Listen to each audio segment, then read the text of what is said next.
The Book of Genesis Part 73. The Book of Genesis Part 73. James Gunn. Without Natural Affection, Chapter 37:18-38.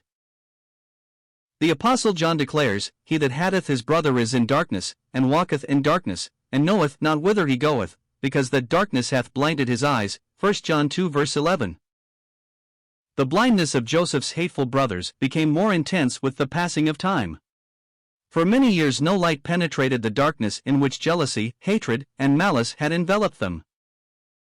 It is reasonable that we inquire into the great difference between Joseph and his half-brothers. Our inquiry will lead to the conclusion that we never actually dispose ourselves of the influences of those around us. The story is told of an accident in the Bureau of Standards in Washington, D.C. A tiny tube containing a very small amount of radium was dropped and broken on a hardwood floor. With a camel hair brush the radium was swept up. The floor was then washed to get the rest, but enough remained to make another washing necessary. Other washings followed, each yielding hundreds of dollars worth of radium. Finally, a carpenter was called and instructed to scrape the floor. When the shavings were burned, the ashes were found to be strong with radium.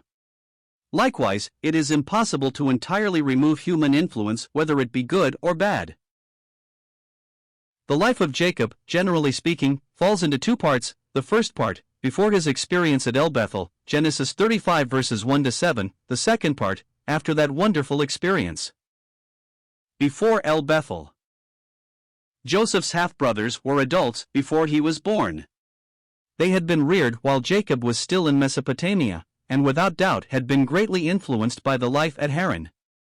They must have sensed the jealousy, seen the duplicity, and been involved in the scheming between their father Jacob and their uncle Laban. The behavior and actions of both father and uncle would be reproduced in these young men. They would develop the tendencies to deceive, for they must have participated under the circumstances in some of the plots of their father.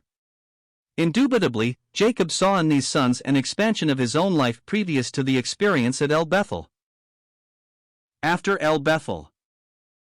A definite change came over Jacob as he prepared to return to Bethel, as well as during his period there. From that time onward, Jacob was a different man. There was a reverential fear of God in his attitude which seemed to cleanse him of the old aptitude to treachery. The veneer of pretense which formerly had characterized him was removed. Divine discipline was yielding its fruits of righteousness. His return to Bethel meant a return to the Lord with the corresponding sanctification and submission. It was under these circumstances that the personality of young Joseph had been developed.